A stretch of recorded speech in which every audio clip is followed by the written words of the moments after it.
But the question for you guys is, you got 2 pass catchers drafted in the top 100 last year. This was not like late round, let's see if we can find an NFL player picks. This was not Colson Yankoff, I like his film, undrafted free agent, UCLA stuff. Ben Sinnott was a second-round pick, who people thought, by the way, where they took him was a little bit overdrafted, remember. Luke McCaffrey, similarly, was a just outside of the top 100, third-round pick. And that was one of those where people went, that's a little early. Yeah. And neither of them had a big first year. Doesn't mean they can't have strong second years, but we're asking you, who do you like more? Who are you buying stock in? So you go first. It's tough because I honestly don't have a whole lot of hope for either of the two guys. I just think they're in the exact same situation they were in last year. How much better are they? You don't think that they have a great chance to play well this year, or you don't love them long term? Like, you think they're guys? I think the jury's still out about long term. We just haven't seen enough, opportunities for them. And I think, like we were talking about, why didn't Sinnott play? Because of Bates and Ertz. Well, they're back. Unless Zach Ertz goes down, and we know the way this team treats their old heads, like he's never going to get hurt. When is Ben Sinnott going to see the field? This is what was showing me about Ben Sinnott, because I know you love different personnel groupings. If they go 13 way more than they did last year, that tells you, okay, Sinnott's showing some growth here. If they're comfortable with giving Ertz a series off, which should happen during a game at times because, dudes get tired, then that'll show me, okay, they're comfortable with Sinnott. Why can't you play Sinnott to that point you're making on first and second down more and trot Ertz out there fresh on third down when it's time for him to go be the guy that gets to the sticks and moves the chains? Like, keep him fresher. That's true. I like that idea, too. Cliff, if you're listening, Grant's throwing your nuggets here. Just keep him fresh. I agree with that. And put him on a little bit of a pitch count, a snap count. And we're also talking about this, like, how do they get Sinnott involved? Behind the scenes, they might go, we don't need to get Ben Sinnott involved. We're okay. So that's the other what thing. We don't know either. Is like, they get to see him every single day. I just assume actions more than words. We love him. Of course they're going to say they love him. What are they doing? What they're doing is not involving him. I'm going to go with Luke McCaffrey. I think when you consider, like, the question mark above the receiver room right now with Terry not being there, and by the way, I don't think he shows up for a while. Noah Brown, they're kind of putting in bubble wrap right now because, of the injury he suffered in the spring. Debo, his health is up and down. I think Jalen Lane is going to go through a similar rookie acclimation period at the receiver position like Luke did last year.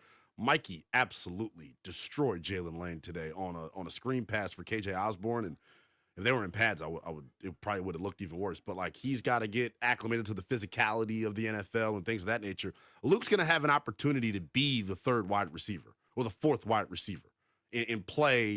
If Debo's in the backfield, per se, and they go with 3 wideouts, Luke will be the third behind Noah and Terry. To me, that's the big thing, is that Debo is not a traditional wide receiver. Very true, yeah. So even when he's on the field, Luke still could get opportunities because Debo's in motion, right, decoy and jet action, in the backfield, play action shots, whatever.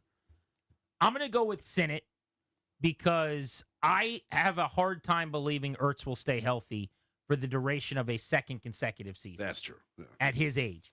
I just think people forget. Like, last year we talked about this with Jaden Daniels all preseason, the frame, and is he going to be effective enough, off the field, making all the right decisions with his body to just post week in and week out.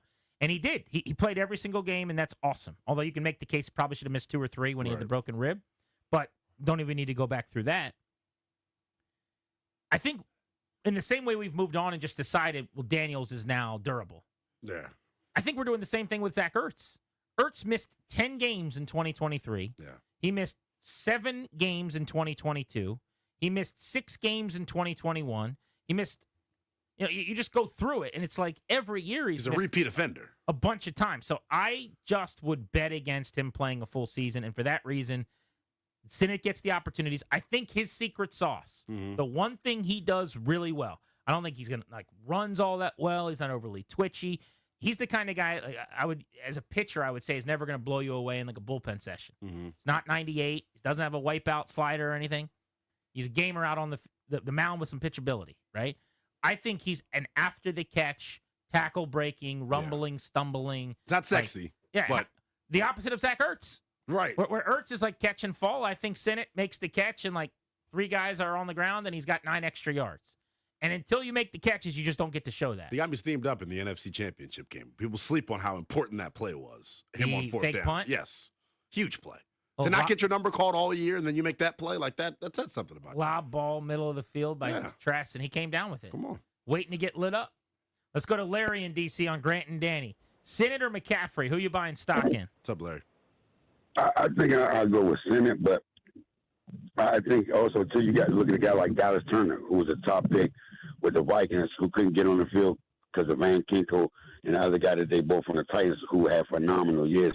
I think Sinnott has the edge because, again, let's not forget McCaffrey's not been playing wide receiver that long, even though his stock and pedigree from his brother and his father playing, wide receiver, he's played quarterback, so he sees it a little bit different, but he's still adjusting and playing a new position that he's not been playing that long. Versus Sinnott, been probably playing tight end for 7-8 years. That's true.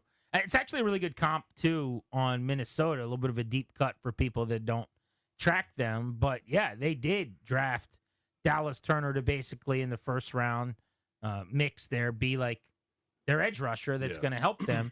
Then they signed Jonathan Grenard from the Houston Texans, who I think you referenced. They had Van Ginkel come over, who had an awesome season. And so he didn't get a lot of run.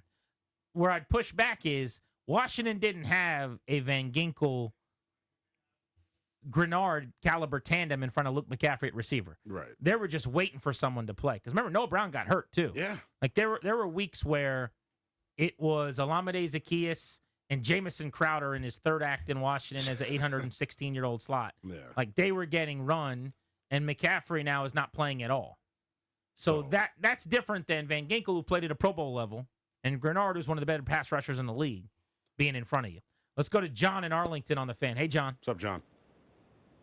Hey, Grant. Hey, Linnell. Two things before I go into Luke or Ben. One, Grant, you need to get the Responsible Father of the Year award, taking your kids to an empty theater, because there's nothing worse than watching Superman and having it ruined by a 2- and 4-year-old who are out of control and screaming. Linnell, every no is closer to Miss Right.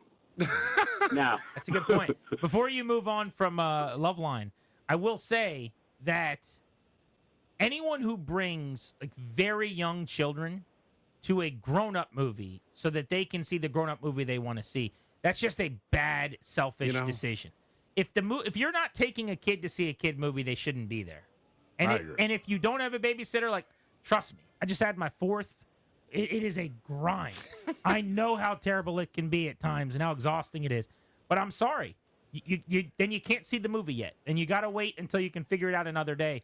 But you cannot take young kids to movies that are not made for kids. They're not going to lock in. They're not going to be interested. Yeah. You're setting yourself and everyone up in the theater for disaster. You know this, John. Yes, and trust me, it took everything in me not to channel my inner Danny Roulier rant on these people. I'm like, you're in a movie theater, you're in public, do not go crazy. But anyway, I think it's going to be Luke, because if you look at Luke last season, the one thing he was amazing at, and a lot of like national media people called it out, was that he could block well. He was such an effective blocker. If he can just turn that switch to precise route running, catching it, a little bit more speed, I think, he can go. With Ben's not bad, but maybe Ertz is still that dude. Like, we look at Ertz as like this older guy, but how many times did Zach Ertz just come through in the clutch? And I don't care what they say against Pittsburgh, that was a first down. I agree. And that's my piece. No doubt that was a first down. Ertz was very good last year.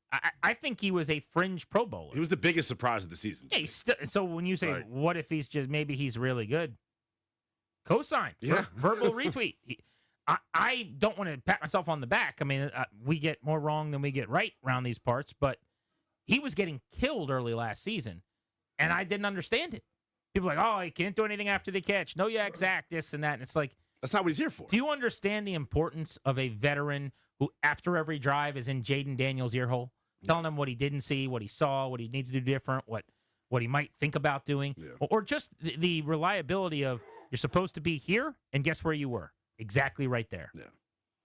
But it didn't take long into the season before he started putting up numbers. And I still remember NFC Championship game, 16 targets, 11 catches. Kept throwing it to him. 104 yards. And the thing about Ertz last year, where I think he really, won me over, and this is where like the no yak Zach stuff doesn't matter. He understands leverage and body angles, his ability to uncover in the red zone and be a target that's going to bring the football in is super underrated. Like the Falcons catch to win the game, like that ain't no easy play that he made, man. Like that's a tough catch.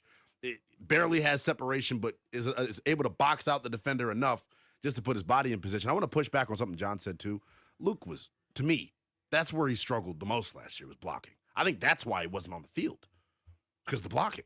Interesting. I'd have to go back and look. I know that they regularly complimented him in that regard publicly. That doesn't mean exactly that it was going well. I'll just be honest. I don't remember enough, and I don't want to go hard in the paint one way or the other.